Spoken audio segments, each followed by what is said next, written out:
couple of weeks' time, we've got a big event on Tuesday, the 27th of October, 7 p.m. on Zoom, Facebook Live, and we hope YouTube. So we'll come back to that, but initially we'd like you to find out a bit more about the chap who's in front of the camera, who's an international best-selling author for children, young adults, and indeed adults themselves. You're fans of all ages. So please introduce yourself and let's roll through some questions. Yeah, well, I am Joseph Delaney. I am the author of the Spooks Apprentice series. First got published in 2004, and I've got several series since then. And my latest book is actually Brother Wolf. Yeah, well, we'll come to the new book a bit later on. I think we'll go through the background a little, if that's okay, Joseph. So, people always want to know where ideas come from. So you say you've been published since 2004 with The Spooks Apprentice, yes, was your breakthrough first bestseller. Have you got an actual idea where the idea for the spook came from? Oh, the spook idea is pretty straightforward because I moved house and I moved to a village called Stolmine. And I found out that it had a boggart, or the folktale said that, and it used to plague the local church, push over tombstones, throw rocks onto the roof, until the priest had to do something about it, so he bound it under the step of a cottage belonging to the church. And when I found that out, I thought, wow, that's a good idea. I wrote it down, but I never used it for 18 years. It was sat in my notebook, waiting for me to find it again, which I did in about the year 2000, and that became The Spooks Apprentice, a man who deals with boggarts and other things.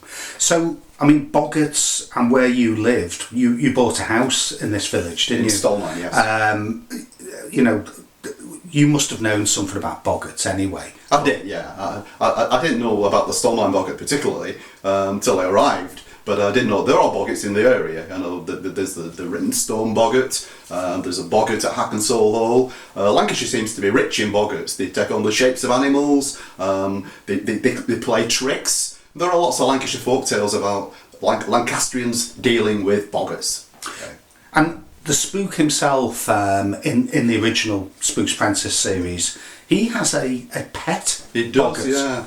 So where did that idea come from? At some point in one of the books, I mean, it might be in the Spooks Bestiary, I'm not really sure, the spook explains what happened, and I think what it was, it came up against a very dangerous boggart, which was very difficult to remove, and I think he was relatively inexperienced at the time, so he did a deal.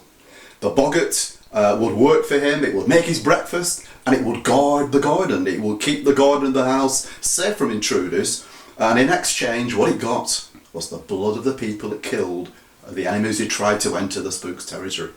So he did a deal that, would you argue, in the spooks world maybe other spooks wouldn't have done that deal? I mean, that was a bit unorthodox. He did it his own way, definitely, yeah. Yeah, but he does do good breakfast, doesn't he, from what I remember? He does very good breakfast, but don't come down too early for breakfast or you'll get a clout round the ear hole, as Tom Ward found out to his, Well, I think we must establish for those that haven't read the books yet, Tom is the apprentice. Yes, John Gregory is a spook, and Tom Ward is like the 12, 13-year-old apprentice when the first book starts. And how do you become a spook's apprentice then, Joe? Well, to become a spook's apprentice, you have to be a seventh son of a seventh son, and if you are, you've got some natural abilities. You can talk to the dead.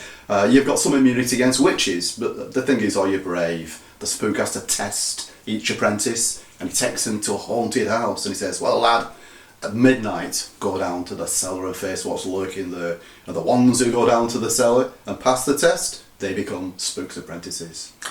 And one thing that I've heard crop up when you've done talks to schools in the past is Tom's a boy and you are the seventh son. When did you make your mind up that you needed to address that issue? I don't know. It's very hard to. These things come to. I don't write necessarily in chronological order, for one thing. I might start in the middle of the book and I put it together piece by piece. So the idea that it had to be a seventh son, it could have been something else. I don't know why I picked on that, except the seventh son is something that runs all the way through folk tales in more than one country. In some countries, the seventh son is evil, but I like the idea of the seventh son, so it went into the books. And later on, when the original Spooks Apprentice series finishes, there's quite a twist in that basic plot device anyway, isn't there? In New Darkness. Have to be a seventh son of a seventh son. Then the spook would be outraged if you did anything else. I mean, you could not appoint a girl, but in New Darkness, when Tom is a spook, he's only about 17, but he's a new spook. He actually is pestered by a girl, and the girl wants to become a spook's apprentice, and she claims to be a seventh daughter of a seventh daughter, and very reluctantly he takes her on. But she is a good choice. So there's always more to come, seems to be the thing that we find out about authors like yourself who write a series. Yeah. When you first wrote The Spook's Apprentice, 16 years ago now, how many books did you actually think you were going to write? I thought there would be 3, because I think they gave me a contract for 3 anyway, but I had a rough idea for numbers 2 and 3, and then I thought that would be it, and I would actually do a 4th book, which would be called Wardstone, and that would be aimed at adults. You would see Tom and Alice as adults living their lives together. But as I wrote the 3rd one, I got an idea for the 4th one, and so on, so it went to 13. So the other thing is that obviously the core essence of the books is set in your creation called The County. Yes. Which, to those that don't know, is based on a real county. It is Lancashire, yeah. So one thing you did in the original books is you cleverly twisted place names. So you're from Preston. I am. I was born in Preston, yeah. In the books, you call Preston Priesttown, because that was one of the names that historically I think it was referred to as Priesttown by some people. And in the early books, I think more in book 2, Spook's Curse, when we deal with a creature called the Bane in the catacombs of Priesttown Cathedral, which you've based on a real church. It's a real church which I attended as a child. It's St Walburg's Church in Preston. Yeah. Is that the one that's got the very tall... one with a very tall steeple, yeah. Yeah, a very pointy... It's an icon of Preston, yeah. But so you've created a character that lurks in the catacombs there. But the people that run Priesttown, you've used a term, the Quisitor, for them. It's a play on the Inquisitor, really, yeah. They're the ones who hunt witches on behalf of the church, but they also they're not very pleased with spooks either, because the spooks seem to do their work more effectively than they do. That's one thing, you see. Yeah. So maybe there's a bit of jealousy creeps in, but they think the spooks, in order to deal with the dark, they don't pray, they don't do the things that priests do. They are borderline workers of darkness. So that's what he says. So for some spooks, they could actually be quite in danger if they've got a Quisitor near them that doesn't like them effectively. Yes, and that's something that runs through the books. It's particularly foregrounded, shall we say, in book 2, where the Quisitor is a real threat. And in the more recent books, as I said, in